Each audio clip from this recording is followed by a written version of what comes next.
کسی کو اللہ تعالیٰ فرمانے کہ عورت ہو یا مرد کوئی بھی ہو، بشرط یہ کہ مومن اور نیک اعمال کیے ہوں تو ہم اس کو جنت میں داخل کریں گے. ولا یظلمون نقیرا. ہمارے حضرت نے عجیب انداز میں فرمایا تھا، افریقہ میں جب گئے تھے لوگ بیٹھے ہوئے تھے اسی طرح، وہاں کے باہر کے ملکوں میں معمول یہی ہے، امریکہ میں افریقہ میں، کیونکہ لوگ یہاں سے چندے وندے کے لیے جاتے ہیں تو سمجھتے ہیں چندے والا مولوی ہے، تو اسی طرح ٹیک لگا لگا کے بیٹھے ہوئے، تو کوئی وہاں بیٹھا اندر کی مسجد خالی تو کوئی وہاں بیٹھا. ہمارے حضرت نے فرمایا تھا ارے اختر تمہارے چندے کے دھندے میں نہیں آیا، اختر کچھ لینے نہیں آیا، تمہیں دینے آیا ہے. سننا ہے تو سنو ورنہ مسجد سے باہر نکل جاؤ. سب کو ٹھیک بٹھائے، سب سے بیٹھو، مسجد پوری خالی پڑی ہے، کیا مطلب ہے؟ فرمایا دیکھیے اللہ تعالیٰ نے اختر کو میں نے کبھی آج تک کبھی پوری تاریخ گواہ ہے، حضرت نے خود فرمایا کہ ایک دفعہ مجھ پر اتنا قرض ہو گیا، تقریباً اس زمانے میں، اس سے 50 سال پہلے کی بات، 60 سال پہلے کی بات، 7 لاکھ کا قرض ہو گیا، 7 لاکھ کا قرض ہو گیا مجھ پر.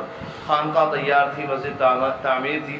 میں نے حضرت والا شاہ بالاقصیٰ بردوئی کو لکھا کہ حضرت دعا فرما دیجیے، قرضہ بہت ہو گیا. تو حضرت نے ایک دفعہ لکھ دیا اللہ تعالیٰ سے دعا کرتے ہیں کہ قرض اتر جائے. دوسری دفعہ پھر لکھ دیا تو وہاں سے بڑی ڈانٹ آئی کہ آپ کیا کہنا چاہتے ہیں، بار بار قرض کے بارے میں لکھ رہے ہیں. اللہ تعالیٰ سے مانگیے، اللہ تعالیٰ سے دعا کیجیے. حضرت فرمایا بس مجھے تنبیہ ہو گئی. پھر اس کے بعد ایک جگہ سے فون آیا میرے دوست کے پاس کہ بھائی وہ حضرت جو ہیں میں ان کے مدرسے میں کچھ دینا چاہتا ہوں، اور کافی دنوں سے من جانب اللہ تقاضا ہو رہا ہے، اللہ تعالیٰ دل پر ڈال رہے ہیں کہ وہاں پیسے پہنچاؤ، وہاں پیسے پہنچاؤ. تو وہ بڑے اللہ والے تھے جنہوں نے حضرت سے کہا کہ بھائی میرے فلاں دوست ہیں دبئی میں اور وہیں رہتے ہیں شہر میں، وہ آپ کا سب قرضہ ادا کرنے کے لیے تیار ہیں، لیکن شرط یہ ہے کہ آپ کو وہاں جا کر سائن کرنے پڑیں گے. اب آپ نے فرمایا تھا کہ نہیں میں وہاں جا کر پیسے تو لے لوں گا، لیکن اس خانقاہ پر داغ آ جائے گا کہ اس کے بنانے والا ایک امیر کے در پر گئے. اختر یہ نہیں چاہتا کہ کسی امیر کے در پر جائے، چاہے میں ساری زندگی مقروض رہوں لیکن نہیں. تو حضرت نے فرمایا کہ نہیں، چاہے 7 لاکھ یا 50 لاکھ ہو، مجھے جانے کی ضرورت نہیں، ان کو پہنچانا ہے خود پہنچائیں. تو آج کل دیکھیے آج کل لوگ بہت اللہ تعالیٰ نے جن کو مال و دولت دیا وہ بہت بے حرمتی کرتے ہیں. کمی تو خیر ہم لوگوں کی بھی ہے، چندے والوں کی در در دھوکے کھاتے پھرتے ہیں رسیدیں لے کے. ارے اللہ تعالیٰ نے تمہیں کیا مقام دیا تھا، تمہیں اہل دنیا کے سامنے ان کے سامنے جھکنا تو کیا ان کے قریب کو بھی نہ جانا چاہیے تھا. جب اللہ نے تمہیں اپنی دولت دے دی اللہ پر راضی رہتے. ہمارے تھانی رحمۃ اللہ علیہ نے فرمایا کہ مر جانا بہتر ہے، بھوک سے مر جاؤ لیکن کسی دنیا دار کے پاس ہاتھ پھیلانے مت جاؤ.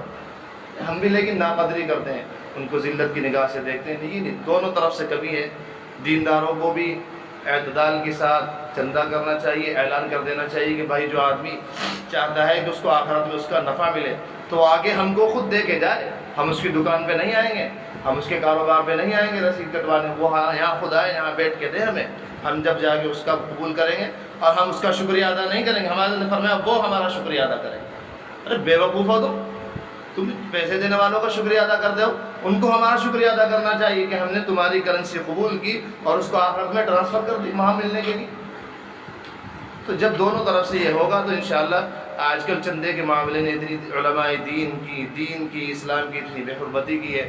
ہمارے فرمایا کرتے ہیں عارف باللہ فقیہ العصر مفتی اعظم حضرت مولانا مفتی رشید احمد صاحب لدھیانوی کہ تصور سے بھی رونگٹے کھڑے ہو جاتے ہیں اور رونا آ جاتا ہے کہ جس قدر دنیا داروں نے اور دنیا دار مولویوں نے دین کی بے حرمتی کر رکھی ہے. ادھر وہ چندہ دکانوں پر بلا کے دیکھتے ہیں ذلیل کر کے، ادھر یہ رسیدیں جا کے وہاں کاٹتے ہیں. ارے تمہیں مدرسہ کھولنا ہے کھولو، کسی سے مانگے بغیر چلاؤ. اللہ تعالیٰ کو منظور ہوگا تو چلے گا، خود اللہ تعالیٰ بھیجیں گے، اور نہیں منظور ہوگا تو بند کر دو مدرسہ. تمہیں کس نے کہا مدرسہ کھولنے کو؟ اگر مدرسہ بند ہوا تو وہاں کے مالداروں کی ناقدری کی وجہ سے بند ہوا. اگر کسی جگہ سے سرکاری اسپتال کو بند کر دیا جائے، سرکاری کالج کو بند کر دیا جائے تو وہاں کے لوگوں کی ناقدری کی وجہ سے بند ہوا. تو تمہیں اس سے کوئی پرواہ نہیں، تم اللہ تعالیٰ کے سامنے جواب دے دینا، اٹھا کے مدرسہ بند کرو. دھکے کھانے کی کیا ضرورت ہے؟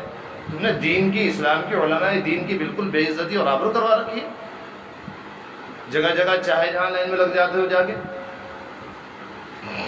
پتہ نہیں کہ بات کہاں سے آگئی، موضوع کیا چل رہا تھا. لیکن بھائی یہ اللہ تعالیٰ نے جن کو مال و دولت سے نوازا ہے ذرا وہ بھی اس کا احتیاط رکھیں کہ اپنے طور پہ یہ کام کریں.